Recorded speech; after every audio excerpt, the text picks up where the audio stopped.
संवाद केंद्राच्या वतीने देवर्षी नारद जयंती समारोहाचे आयोजन चंद्रपूरच्या श्यामाप्रसाद मुखर्जी सभागृहात करण्यात आले। गडचिरोलीतून गेली 35 वर्षे विधायक बातमीदारी करणारे ज्येष्ठ पत्रकार अविनाश भांडेकर यांचा कार्यक्रमात सन्मान करण्यात आला। या कार्यक्रमात आपले विचार मांडताना रासव संघाचे पश्चिम क्षेत्र प्रचारक प्रमोद बापट यांनी माध्यमांनी बातमीसह बातमीतून संदेश देण्याची आपली जबाबदारी पार पाडावी अशी अपेक्षा व्यक्त केली। माध्यमांनी अजाणतेपणी अराजकाला हातभार लावण्यात आपली शक्ती खर्च करण्यापेक्षा लोकशाहीचे सर्व स्तंभ आणि त्यावरील विश्वास अढळ राखण्यासाठी कार्य करावे अशी भूमिका मांडली। नारदांच्या सगळ्या कर्तृत्वामधलं जीवनचरित्रातलं असं नेमकं कुठलं मर्म असं वाटलं की ते पत्रकारितेशी नातं सांगलं।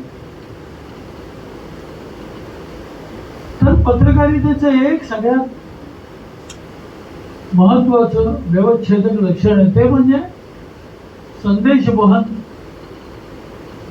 पत्रकारितेला संदेश द्यायचा आहे।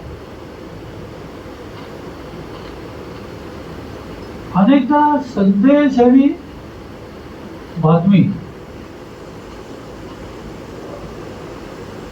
याच्यामध्ये थोडा घोळ होतो।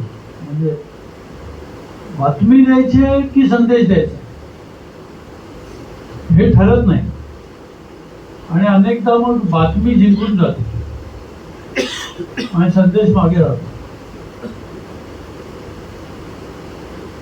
तर बातमी असते म्हणजे बातमी हे घटित असतं, रोज काहीतरी घडत असतं, समाज आहे घडत राहणं।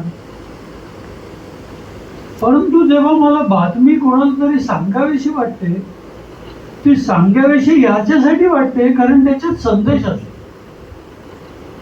अन्यथा त्या बातमीचं मला काय समाजाला काय घेणं द्या। क्या हुआ बहू? माँ, पाइल्स की बहुत तकलीफ हो रही है। तो तुम गुदरोग सर्जन के पास क्यों नहीं गई?